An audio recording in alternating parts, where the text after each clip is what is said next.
Assalamualaikum warahmatullahi wabarakatuh. Selamat berjumpa lagi di AF Official Channel. AF Official Channel kali ini segmen analisis Pak Aaf ya. Analisis Pak Aaf soal isu-isu politik terkini. Nah, Pak Aaf ya, kita akan membahas soal P3 yang sebentar lagi akan melaksanakan muktamar di bulan Desember. Nah, yang menarik adalah munculnya nama Sandiaga Uno di bursa calon ketua umum P3. Sandiaga Uno kita tahu bersama bahwa adalah kader Gerindra, bahkan memiliki jabatan cukup bergengsi yaitu Wakil Ketua Dewan Pembina, tapi kali ini masuk di bursa calon ketua umum P3. Ini Pak Aaf melihatnya ada apa dengan P3 sehingga sejumlah DPC, sejumlah pengurus daerah mencalonkan nama Sandiaga Uno sebagai calon ketua umum. Ya, terima kasih ya. Jadi sebelum kita menjawab mengapa Sandiaga Uno digadang-gadang gitu, kita tarik dulu ke belakang. P3 ini adalah partai seperti apa ya? P3 ini atau Partai Persatuan Pembangunan ini adalah fungsi daripada 4 partai. Partai NU, Partai Muslim Indonesia, Partai Perti, dan Partai Serikat Islam Indonesia. Nah, jadi berdiri tahun 71 sebagai konsekuensi daripada restrukturisasi partai politik masa Orde Baru. Penyederhanaan. Ya. Tadi kan ada 10 partai, 9 partai, 1 Golkar. Pada waktu pemilu tahun 71 itu ada 10 ya. Itu ada Golkar, ada Partai NU, ada Partai Muslim Indonesia, ada Partai Perti, ada Partai Serikat Islam Indonesia, ada Partai PNI, ada Partido, ada Partai Katolik, ada Partai IPKI, ada Partai Murba.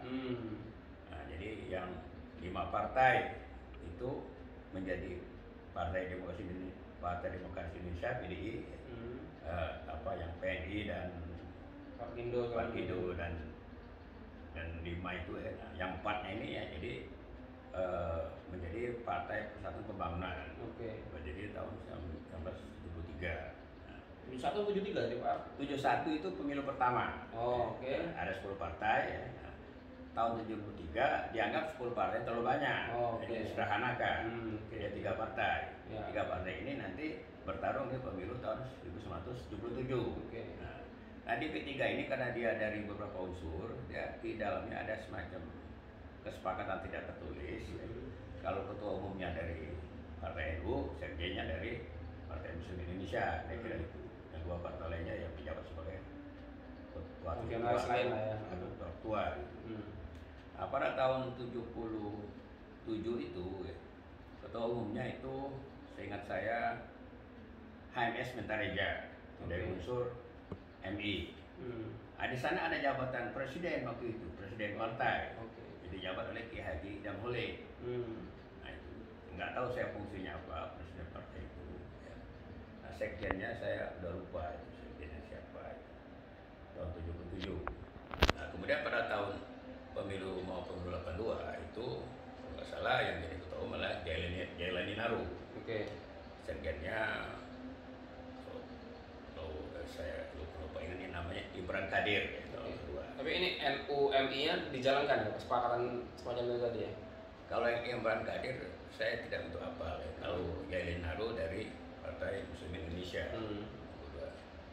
Nah, kemudian yang berjalan itu NU dan MI itu zamannya kepemimpinan Ismail Hasan Bitarium. Dia sebagai unsur MI, Partai Muslimin, sekjennya dari NU yaitu Pak Motori Abdul Jalil. Nah, pada periode kedua juga begitu. Dia sebagai ketua umum Ismail Hasan, sekjennya Tosari Wijaya dari NU. Nah, kemudian setelah Ismail Hasan yang menjadi ketua umum adalah Hamzah Has. Pada periode pertama Hamzah Has, sekjennya dari MI yaitu Ali Imran Hanan. NU, sekjen MI. Nah, cuman pada waktu Hamzah Has periode kedua, nah ini agak lain. Sekjennya dari masuk mantan Purnawirawan ini jenderal, unsur militer. Ya, unsur militer itu. Jadi ya mantan ya. Letjen Purnawirawan apa itu? Yunus Sofia sekjen waktu itu ya. Nah, tetapi Yunus Sofia hanya aktif 1 periode ya. Periode berikutnya dia juga mencalonkan diri tapi tidak terpilih. Yang terpilih adalah Surya Dharma Ali. Nah, Surya Dharma Ali ketua umum, sekjennya masih unsur MI, yaitu Irgan Hairul Mahfiz ya. Kemudian, nah pada periode kedua tidak lagi NU MI, NU Romo Hormuzi ya, Surya Dharma Ali ketua umum, sekjennya Romi. Iya, Romi. Nah itu. Oke. Nah kemudian Surya Dharma Ali ada masalah kasus hukum, ya. nah, terus pelaksanaan tugasnya adalah Imron Pangkapi, ya. umum. Nah, kemudian mereka muktamar, yang terpilih Romi ya. Walaupun ada satu lagi yang kepemimpinan Jan Paris ya. Tapi yang berhasil ikut pemilu yaitu P3-nya Romi ini, tapi kan sudah bukan Romi lagi ketua umum ya. Iya. PLT-nya Soeharto Monoarfa. Nah, mereka berhasil masuk ke Senayan. Mereka berhasil melewati ambang batas 4% ini. Mereka kalau nggak salah 4,53% gitu. Tipis sekali. Jadi tipis sekali.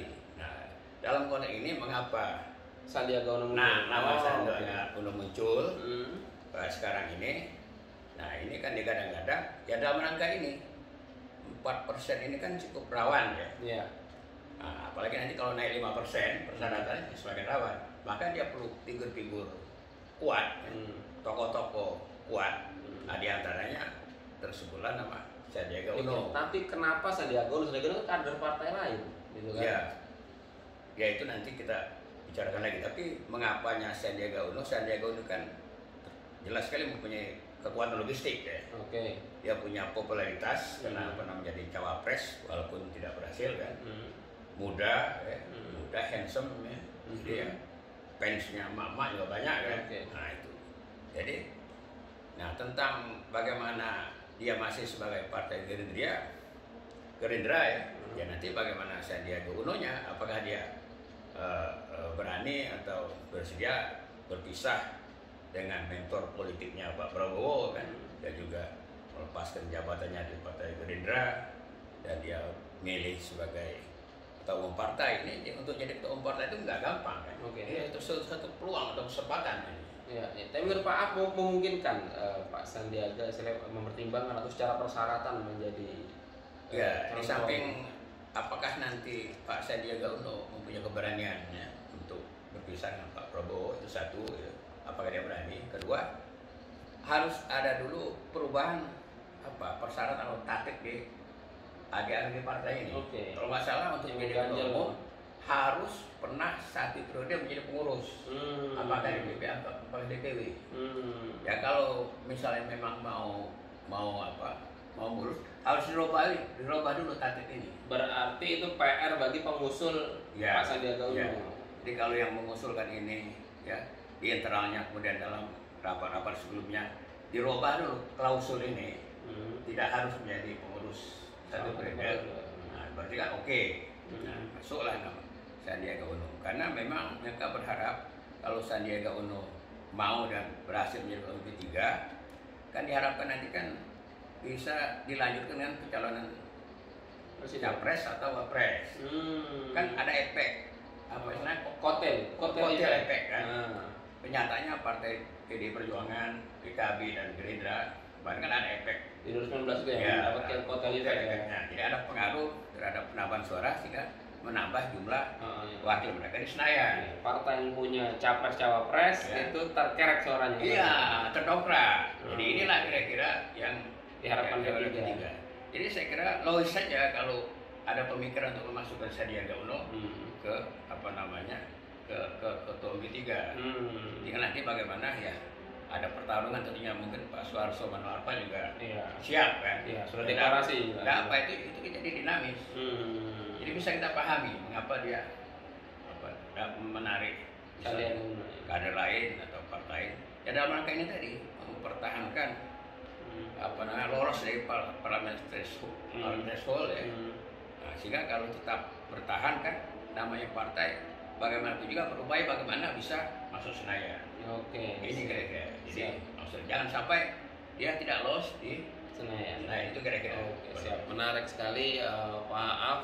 Ini tinggal kita lihat ya antara keberanian Pak Sandiaga atau kemampuan lobby para pengusul dari internal P3 untuk meloloskan Pak Sandiaga di bursa calon ketua umum P3. Kita lihat nanti hasilnya seperti apa. Sekian dulu analisis AAF Official Channel. Sampai jumpa lagi di episode berikutnya. Assalamualaikum warahmatullahi wabarakatuh.